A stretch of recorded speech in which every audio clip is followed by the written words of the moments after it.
একসময় একটি দেশের মধ্যে ফ্রান্সের উপনিবেশ ছিল, যেখানে দরিদ্র, ক্ষুধা ও সন্ত্রাসের ভয় ছিল। আজ একই দেশ পুরো বিশ্বের মধ্যে সবথেকে উন্নত দেশ হতে চলেছে। এর সবচেয়ে বড় কারণ হলো ক্যাপ্টেন ইব্রাহিম তাওরে। এই তরুণ নেতার চোখে কোনো ভয় নেই, কেবল উৎসাহ রয়েছে। যে পশ্চিমা বাহিনীর সামনে কখনো মাথা ঝোঁকায়নি বা দাসত্বের কোনো প্রশ্রয় দেয়নি।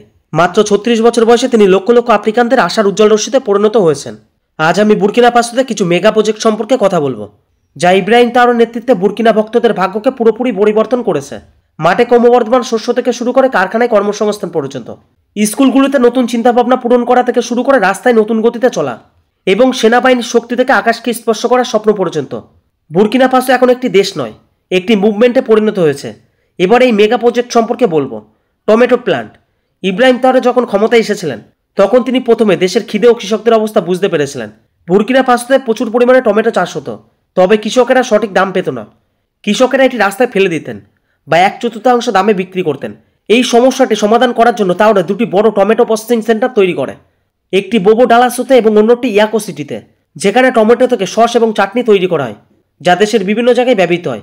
এই কারণে দেশটির বাইরে থেকে পণ্য অর্ডার করার দরকার নেই এবং হাজার হাজার মানুষও কর্মসংস্থান পেয়েছেন। বৈদ্যুতিক গাড়ি। তাওরে এটিও দেখেছেন যে কেবল ধনী দেশগুলি আধুনিক প্রযুক্তির অধিকারী নয়। বুর্কিনা ফাসোতে একটি দেশীয় সংস্থানে তিনি এমন একটি গাড়ি তৈরি করেন যা বিদ্যুতের দ্বারা চালিত হয়, যার ফলে না বিষাক্ত ধোঁয়া ছাড়ে বা জ্বালানির দরকার পড়ে। এই গাড়িটি চার্জ হয়ে গেলে পুরো 330 কিলোমিটার যেতে পারে, আর মাত্র 30 মিনিটের মধ্যে দুবার চার্জ করা যায় এই গাড়িটি। এই স্কিমটি কেবল পরিবেশের জন্যই ভালো ছিল না, তবে দেশের যুবকরা নতুন দক্ষতা এবং কাজ উভয়ই পায়। এখন লোকেরা বিশ্বাস করতে শুরু করেছে যে বুর্কিনা ফাসো নিজে থেকে কিছু করতে পারে। Air Burkina. যে কোনো দেশ তার নিজস্ব পতাকা দিয়ে চেনা যায়। যখন সেই দেশের বিমানটি আকাশে উড়ে যায়, তখন তার সম্মান বৃদ্ধি পায়। বুর্কিনা ফাসো জাতীয় বিমান সংস্থা বহু বছর ধরে বন্ধ ছিল, তবে তাওরে এটি আবার চালু করেছে। দুটি নতুন বিমান আনা হয়েছিল এবং দেশের বিভিন্ন জায়গায় বিমানে করে মানুষ যেতে শুরু করে। এটি কেবল বাণিজ্য পর্যটনকে উৎসাহিত করেছিল না, লোকেরা বুঝতে পেরেছিল যে তাদের দেশ এখন নিজের পায়ে দাঁড়াতে শুরু করেছে। বিমানবন্দরগুলিতে হাজার হাজার মানুষ কর্মসংস্থান পেয়েছিল এবং দেশে বিশ্বাসযোগ্যতাও বেড়েছে। স্বাস্থ্য পরিষেবা যে কোনো দেশের মেরুদণ্ড হয়ে থাকে। এটি বুঝতে পেরে ক্যাপ্টেন তাওরে বোবো ডালসোতে একটি বিশাল বিশ্ববিদ্যালয় হাসপাতাল তৈরি করেছিলেন। সারা দেশ থেকে রোগীরা এখানে চিকিৎসার জন্য আসে এবং নতুন চিকিৎসকরা উচ্চস্তরে শিক্ষা পান। আগে লোকেদের চিকিৎসার জন্য অন্যান্য দেশে যেতে হতো, তবে এখন তাদের নিজের দেশে উন্নত চিকিৎসা সম্ভব। এই হাসপাতালে আধুনিক সুবিধা রয়েছে এবং ওষুধ থেকে মেশিন পর্যন্ত সমস্ত কিছুই নতুন। এটি জনসাধারণের জন্য স্বস্তি এনেছে এবং স্বাস্থ্য ব্যবস্থাকেও শক্তিশালী করে। ডাক ব্যাংক। দেশের দরিদ্র প্রত্যন্ত অঞ্চলে লোকেরা ব্যাংকিং থেকে বিচ্ছিন্ন হয়ে পড়েছিল। ক্যাপ্টেন তাওরে এটিকে গুরুত্ব সহকারে নিয়েছিলেন এবং নতুন একটি ব্যাংকিং পরিষেবা চালু করেন। ডাক ব্যাংকের উদ্দেশ্য ছিল গ্রামের বসবাসকারী সাধারণ লোকেদের সহজ এবং সস্তা ব্যাংকিং পরিষেবা সরবরাহ করা। এখন লোকেরা তাদের অর্থ সুরক্ষিত রাখতে, সংরক্ষণ করতে এবং প্রয়োজনে লোন নিতে পারে। এই ব্যাংকটি 15 বিলিয়ন ফ্রাঙ্কের পরিমাণ দিয়ে শুরু হয়েছিল এবং আজ এই ব্যাংকটি অর্থনৈতিক স্বব্যর্থতার একটি শক্তিশালী ভিত্তি হয়ে দাঁড়িয়েছে। সুরক্ষা ড্রোন। ক্যাপ্টেন ইব্রাহিম তাওরে জানতো যে দেশের সীমানা বাহিনী যদি নিরাপদ না হয়, তবে উন্নয়নও অসম্পূর্ণ হবে। তিনি কেবল স্থল সুরক্ষায় নয়, আকাশের নিরাপত্তাকে আরও শক্তিশালী করেছিল। তুর্কিয়ার নজরদারি ড্রোনগুলি শত্রুর অ্যান্টিক্সগুলিতে আনা হয়েছিল এবং এগুলি সঠিক তথ্য দেয়। এখন দেশের সীমান্ত অঞ্চলগুলিতে সেনাবাহিনীর পাশাপাশি আকাশও পর্যবেক্ষণ করে। এটি সন্ত্রাসী এবং অনুপ্রবেশকারীদের সাহসও ভেঙে দিয়েছে।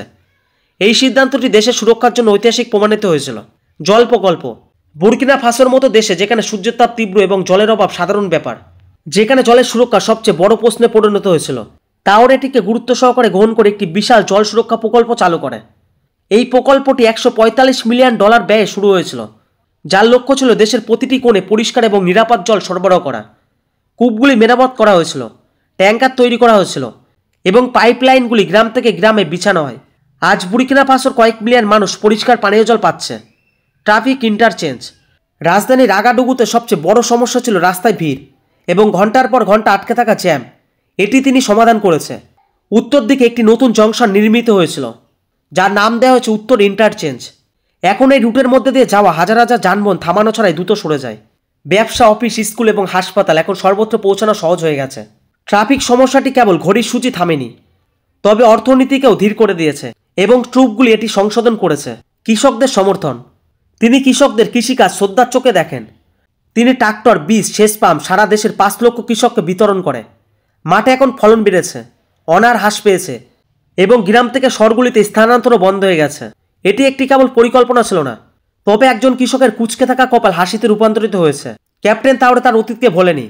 বুর্কিনা ফাসোর সবচেয়ে অনুপ্রেরণামূলক নেতা থমাস সংস্কারকে শ্রদ্ধা জানাতে একটি দুর্দান্ত জাদুঘর তৈরি করা হয়েছিল।